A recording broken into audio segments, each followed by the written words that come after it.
The Death of the Perfect Moment, written by Pharaoh B. Somewhere inside you lives a version of you that is tired of waiting, and this part of you isn't loud. It doesn't scream. It doesn't shove. It whispers. It always begins the same way, with a simple word, start. And somehow, almost reflexively, you answer with the same word you've answered with for years. Later. What's fascinating about this exchange is that it's not dramatic, it's not emotional, it's not even memorable most of the time. It's subtle. It happens in the space between breaths, in the mental corners you rarely explore, in the quiet, private moments when no one is watching. And yet it's in this microscopic exchange, this silent negotiation between your desire and your delay, that entire lives are shaped without anyone ever realizing it. We like to think the big turning points determine our future, but it's rarely the big moments that shape us. It's the accumulation of all the laters. Every later is like a small stone placed at your feet, and over time those stones build into a wall so high you start believing the wall was always there. But the truth is, you built it. And the harder truth is, you keep building it. This is why we need to talk about the gap. Not the gap between you and your goals, but the gap between the truth you already know and the action you continuously delay. That gap is the real battlefield of your life. And the reason the gap exists is because almost all of us were taught, directly or indirectly, that whatever we truly want must begin with a grand, flawless debut. So we wait. We wait for the perfect mood, the perfect plan, the perfect timing, the perfect resources, and sometimes even the perfect version of ourselves. We treat our ambitions like delicate antiques that can only be handled under ideal conditions. But what if the truth is that there is no ideal condition? What if your life, your world, your path, your timing is not waiting to get perfect, but waiting to get honest? Because most of the perfection we think we need isn't perfection at all. It's fear wearing makeup.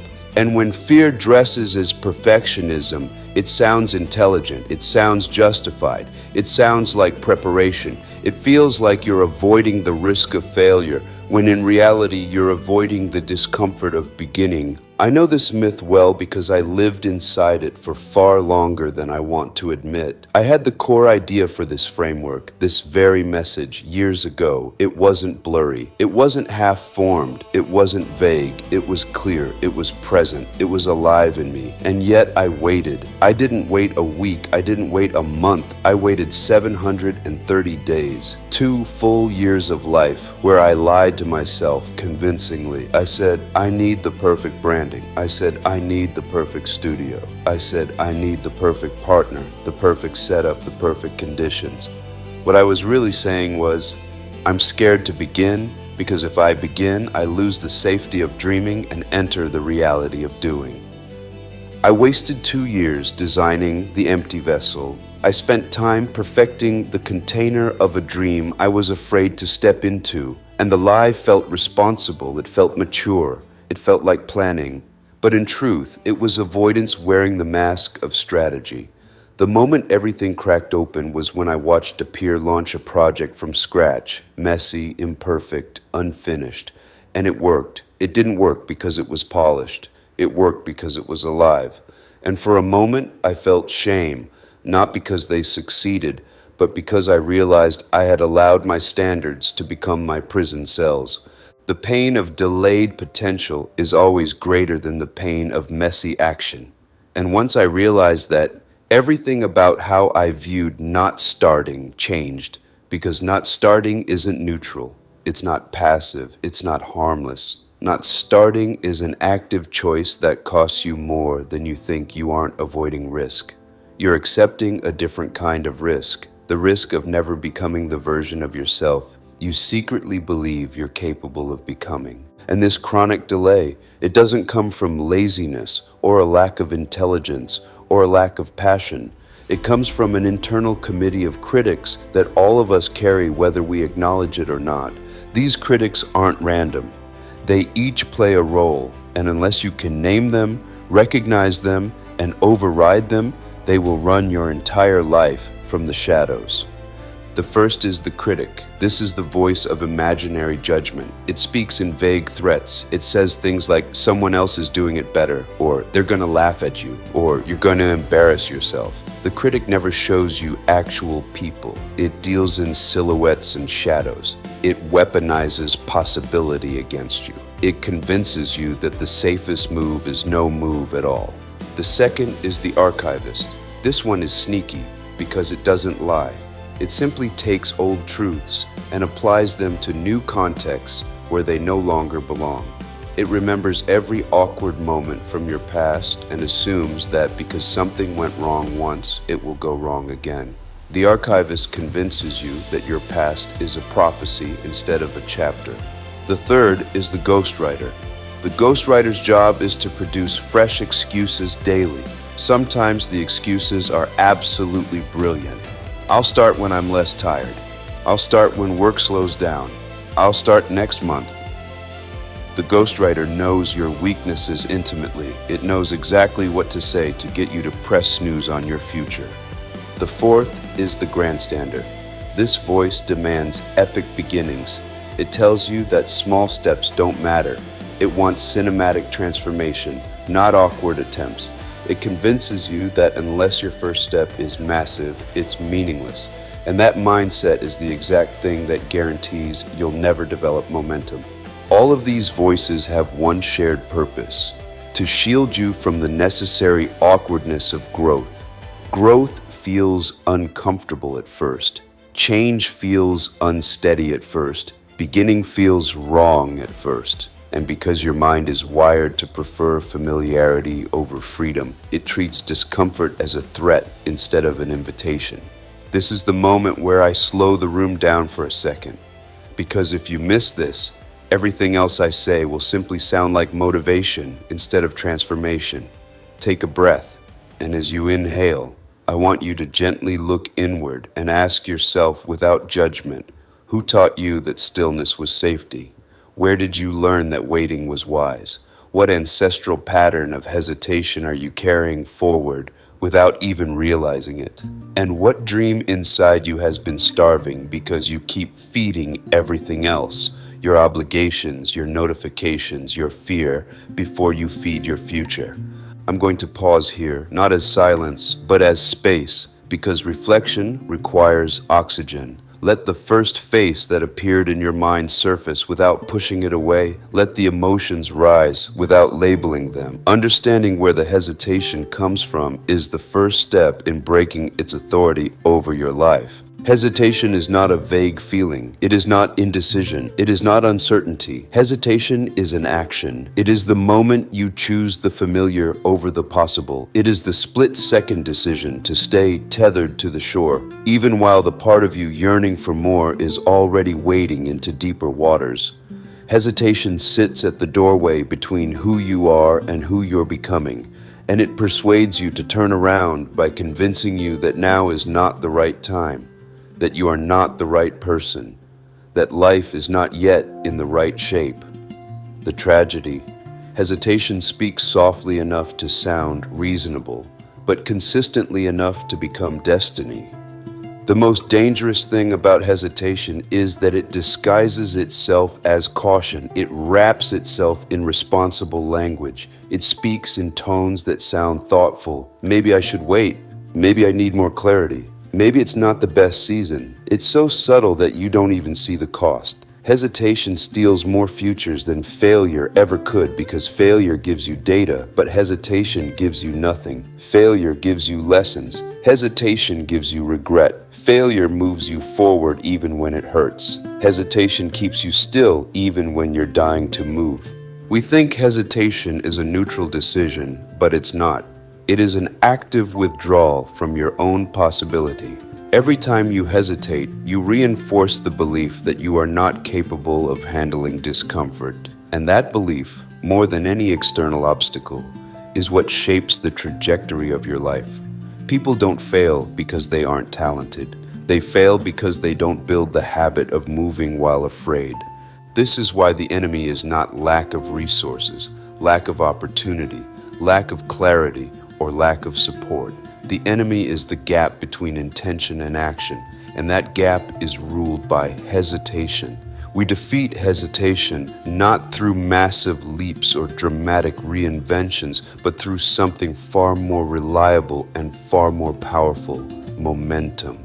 Momentum is not motivation. Momentum is not inspiration. Momentum is what happens when action begins repeating itself. Motivation may get you started, but momentum is what keeps you going long after motivation fades. Momentum is the compounding interest of human behavior. The more you move, the more you want to move. The more you pause, the more you stay stuck. People underestimate this, but the most transformative thing you can do for your life is not to think bigger thoughts. It's to shrink your first step until it's small enough to begin today. This is why your tools, the ones you introduced, matter.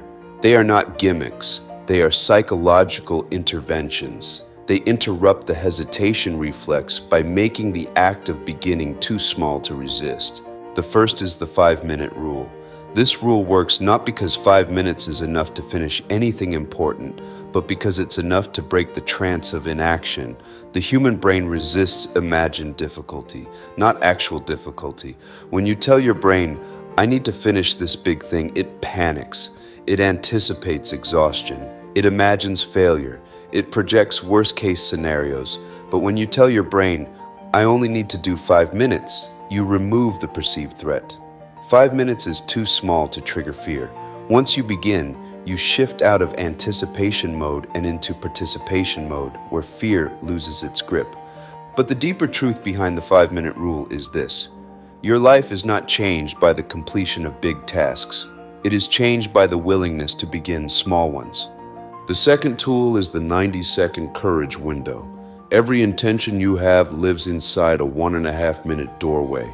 That's all you get. Biology has mapped this. Neuroscience has proven this. You have about 90 seconds between deciding to do something and the brain producing enough hesitation to stop you. This isn't a motivational concept. It's a physiological reality. If you stand up, open the file, make the call, send the message, or take the first step inside that window, momentum takes over. If you don't, hesitation will. And the more you practice moving inside that window, the more you rewire your identity. You stop seeing yourself as the person who waits, and you start seeing yourself as the person who acts. The third tool is the one-drawer rule. People ruin their own progress by imagining their entire mountain instead of the next stone. They overwhelm themselves with the totality of the journey instead of allowing themselves to inhabit the simplicity of the next step. Your whole life changes when you realize you are not responsible for the entire transformation. You are only responsible for the next irreducible action. Clean one drawer, write one paragraph, do one push-up, respond to one email, fix one thing, move 1 inch. Start there. Because the difference between a person who transforms their life and a person who doesn't is simple. One of them allows themselves to begin imperfectly. Now let's ground this. I want you to take a breath and close your eyes if you can. This is not for spirituality. This is for clarity. Name the single thing you've been delaying. Don't dress it up. Don't justify it. Don't shrink it or enlarge it. Simply name it. Now I want you to picture the first messy step, not the ideal version, not the finished version, the awkward, clumsy, uneven step that belongs at the beginning. See yourself doing it. See the discomfort, see the resistance, but also see the truth that the discomfort does not harm you, it only humbles you. Now breathe into that image. Let that step become familiar. Let it become possible. Let it become permitted. When you open your eyes, I want you to understand something. That step is not symbolic. It is not metaphorical. It is the next chapter of your life, and you are the only person who can take it. Real transformation is usually not sparked by big breakthroughs. It's sparked by small confirmations that you can trust yourself. That's why examples matter, not the grand cinematic stories people love to highlight on social media, but the ordinary, honest, human moments where someone chose to begin before they were ready. These are the stories that make change feel relatable instead of mythical. There was a person drowning in debt. The situation felt impossible, overwhelming, suffocating. The idea of fixing everything felt like trying to clean an entire ocean with a paper towel. Every time they tried to think about a solution, the panic drowned out the clarity. So they did nothing. They kept saying, "I'll deal with it when life calms down." And life never did. One day, almost without thinking, they opened their banking app for 5 minutes. That was it. 5 minutes of looking at the highest interest card, not paying it off, not fixing anything major, just looking with honest eyes for the first time in years. That 5 minutes didn't solve their debt, but it created something more powerful. Momentum. The simple act of not looking away changed the trajectory of their behavior, and within 2 months they had a plan. Within a year, they were out. Not because they found a miracle, but because they finally allowed themselves to take one small, imperfect step. Then there was someone who had lost their health, not through a dramatic event, but through a long accumulation of neglect, stress, overeating, and exhaustion. The idea of getting healthy felt humiliating. They didn't want to go to the gym and be the least fit person in the room. They didn't want to start running because they'd get winded in 30 seconds. They didn't want anyone to see how far they'd fallen from who they used to be. That shame kept them still. And then one morning, without motivation, without discipline, without any special spark, they walked for 3 minutes, one lap around their block. No intensity, no pride, just movement. That 3-minute walk became 5 minutes. 5 minutes became 10. 10 became 20. Eventually, they joined a gym, not because their shame disappeared, but because their self-trust increased enough to counter it. Their life didn't change when they reached their goal. It changed the moment they stopped avoiding the beginning. There was another person who wrote a best-selling book, but if you look at the first draft, it was terrible. Not just imperfect, terrible, unfocused, messy, inconsistent, contradictory. Every sentence looked like it belonged in a different book. That writer didn't begin with brilliance. They began with embarrassment. They gave themselves permission to write badly on purpose. And here's the fascinating part. They didn't succeed because they wrote beautifully. They succeeded because they wrote honestly. Honesty is what moves people. Perfection is what distances people. The transformation happened not because they got it right, but because they stopped insisting on a beautifully planned beginning and chose a vulnerably honest one. These examples matter because they reveal something universal. The leap never changes your life. The step does. People fantasize about leaps because leaps feel heroic, dramatic, and memorable. But steps accumulate.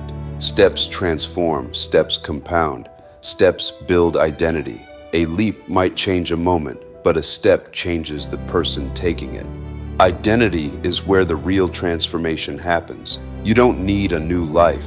You need a new identity, not a fictional, inflated version of yourself, but a truer one, the version of you that has been hiding behind fear, hesitation, perfectionism, and the illusion of not ready yet. Your identity is shaped through repeated actions, not repeated dreams, and this is where things finally click into place. You don't create your identity by thinking about who you want to be. You create it by behaving like the person you want to become before you feel like that person. People wait to feel confident before acting, but confidence is the reward of action, not the prerequisite. This brings us to one of the most important concepts of your entire message, the future self. Not the fantasy future self people imagine when they daydream about winning awards, getting rich, or becoming admired. I'm talking about the actual future self. The real person whose life depends on your choices today. There is a version of you 5 years from now who will either thank you or resent you. They will either rise from today's courage or collapse under today's hesitation. They are not separate from you. They are the direct consequence of you. You are the raw material for your future self. Every decision you make today, no matter how small, shapes their world. That means when you delay, when you hesitate, when you avoid the beginning, you are not just robbing yourself, you are stealing from the person who will inherit your choices. Think about that. Most people don't change because they think it's just me. But it's not just you, it's the future you. Every time you say later, that future version of you disappears a little. Every time you say not yet, that future version becomes smaller, dimmer, more distant. And every time you say today, even in a small way, even with a messy step, their world becomes clearer. This is why the future self contract is so powerful. It's not symbolic, it's not motivational, it's a psychological anchor. When you commit to a future self, you separate your decisions from your emotions. You stop making choices based on how you feel right now and start making choices based on who you are becoming. You begin to understand that your life is not built by intensity. It's built by consistency. It's built by loyalty to your future. If you have something to write with, grab it. If not, visualize it clearly. Write or imagine these words with intention. I, your name, commit to taking one small, imperfect step today on your goal. I make this commitment not out of guilt, not out of pressure, but as a gift of momentum to the future self who depends on this choice. This contract is not signed in ink. It is signed in identity. It is signed in the awkwardness of beginning. It is signed in the discomfort of the first step. It is signed in the courage of 90 seconds. And it is signed in the honesty of admitting you're tired of waiting. If you've made it this far with me, you've already crossed an invisible threshold. You've moved from the part of yourself that survives into the part of yourself that shapes destiny. And once you step into this space, there is always a moment, a mirror moment, where you cannot hide from yourself anymore. Not in a harsh way, not in a shameful way, but in a way that is deeply honest. The kind of honesty that feels like exhaling after holding your breath for years. The mirror moment is where you finally admit what has been sitting inside you for far too long. Not the excuses, not the rationalizations, not the circumstances, but the truth.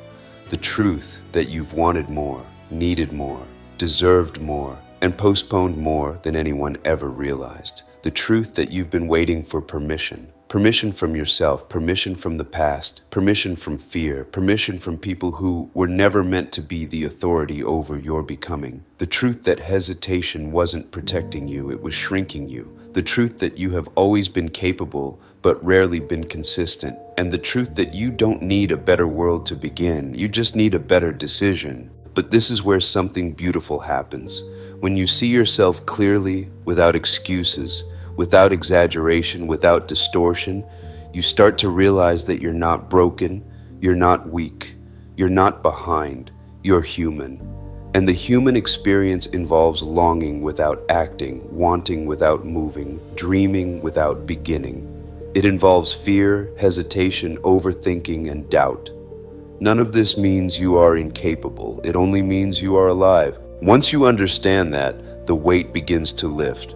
Not because the problems disappear, but because you stop believing that avoiding them is easier than facing them. Avoidance feels good in the short term, but it erodes your internal trust. And nothing in life is more painful than losing faith in yourself. That is why beginning matters so much. Not because the first step changes the world, but because the first step changes you. This is where the universal challenge comes in. Not a challenge against society, or a challenge against your past, or a challenge against circumstances, but a challenge against the conditioning that taught you to wait. Many people believe they lack discipline, but the truth is far more simple. They lack self-trust. You won't consistently move toward a future you don't believe you can handle. And hesitation is often the quiet confession of someone who has forgotten their own capability. So let's ask the questions people avoid because they're scared of the answers. These questions are not meant to judge you. They're meant to free you. Whose permission are you still waiting for? Was it a parent whose approval you have been trying to earn long after childhood ended? Was it a partner who didn't see your potential clearly enough? Was it your peers, society, religion? A past version of yourself who believed playing small was safer than being seen? Or perhaps you've been waiting for permission from a perfect version of yourself that doesn't exist. The version that never makes mistakes, never feels fear, never struggles, never hesitates. The version of you that is always ready. That version is not real. That version is a coping mechanism, a fantasy you invented to delay the discomfort of beginning. And if you wait for them to appear, you will wait forever. Now ask yourself this: what dream are you secretly ashamed of wanting? Not because the dream is bad, but because wanting it makes you feel vulnerable, because wanting it reveals a part of you that hopes, because wanting it exposes you to the possibility of disappointment. But here's the truth: shame is a liar. Shame is nothing but fear wearing a heavy coat. When you admit what you truly want, shame dissolves because it loses its cover. And when shame dissolves, movement becomes easier. Then ask the most important question of all. What would your life look like if you stopped waiting for perfect and simply began walking? Not running, not leaping, not transforming overnight, just walking, step by step, imperfectly, honestly, consistently. What would happen if you allowed yourself to be seen in the awkwardness of beginning? What would happen if you let go of the myth that other people's opinions matter more than your future? What would happen if you chose progress over pride, presence over performance, and intention over hesitation? You would change. That's what would happen. And it wouldn't be sudden or dramatic or cinematic. It would be gradual and steady. It would build quietly, like the slow rising of the sun. It would feel both unfamiliar and inevitable. You would wake up one morning and realize you trust yourself more than you did before. And that trust would become the foundation of your identity. You would begin living not as the version of yourself shaped by fear, but as the version shaped by willingness. And that is the entire point of this message. Not perfection, not performance, not impressiveness, willingness. The willingness to begin before you feel ready. The willingness to start small. The willingness to be vulnerable. The willingness to be imperfect. The willingness to stay loyal to your future self even when your present self feels afraid. That willingness changes everything. Because once you stop waiting for perfect, you realize perfect was never the goal. The goal was becoming. The goal was alignment. The goal was truth. The goal was movement. The goal was evolution. The goal was living in such a way that the future you becomes proud instead of disappointed. No more waiting. No more permission. No more perfect moment. Begin. Begin honestly. Begin awkwardly. Begin afraid. Begin imperfect. But begin. Your future self is watching you from 5 years ahead, grateful for the step you're about to take. They are depending on you, and deep down, you know it. The moment you decide to begin is powerful, but it's not the end of the journey. It's the beginning of a new relationship with yourself, one built on honesty, not illusion. And this relationship needs care. It needs reinforcement. It needs integration. Because real change doesn't come from a single moment of clarity. It comes from the repetition of new truths until they become familiar enough to replace the old ones. This is why I want to walk you into something most people never talk about: the emotional aftershock of beginning. Once you take that first step, even a small one, something inside you reacts. Part of you feels proud. Part of you feels relieved. But another part, the conditioned part, the fearful part, the version of you who lived inside hesitation for years, begins to panic. It will tell you the step was pointless. It will tell you the victory doesn't count. It will tell you that you didn't do enough. This is normal. This is the nervous system adjusting to change. When the emotional aftershock hits, do not retreat. Do not interpret discomfort as a sign you did something wrong. Discomfort is proof you did something different. It means the old you is losing its influence. It means the old patterns are being disrupted. It means you are no longer running the program you've been running for years. Discomfort at the beginning of a new behavior is not a warning, it's a confirmation. So when you wake up tomorrow and that small step feels insignificant, remember, every long-term change begins with a single interruption of the old pattern. Interrupting a pattern once may not change your life, but it creates the possibility of a different future. Interrupt it twice and the possibility becomes a direction. Interrupt it repeatedly and the direction becomes identity.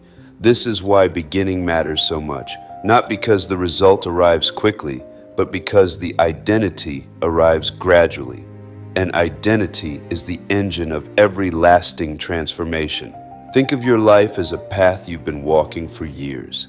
Each hesitation reinforced the same direction. Each delay carved the same grooves into the ground. Beginning today, even awkwardly, even inconsistently, even imperfectly, means stepping slightly to the side of that familiar path. At first, the step feels small, but if you take another step tomorrow, and another the day after, and another next week, the old path starts to fade behind you. The new path becomes clearer, and one day, without even realizing when it happened, you look behind you and see that hesitation is no longer leading your life. You are. People think the biggest challenge is starting, but that isn't fully true. The biggest challenge is recognizing that starting once is not the entire transformation, it's the ignition. What matters next is the continuity of small steps. Consistency is not a test of worthiness, it's a test of alignment. When your steps match your vision, when your choices reflect your truth instead of your fear, when your actions are loyal to the future you instead of the old you, you become unstoppable in a quiet, honest, deeply human way.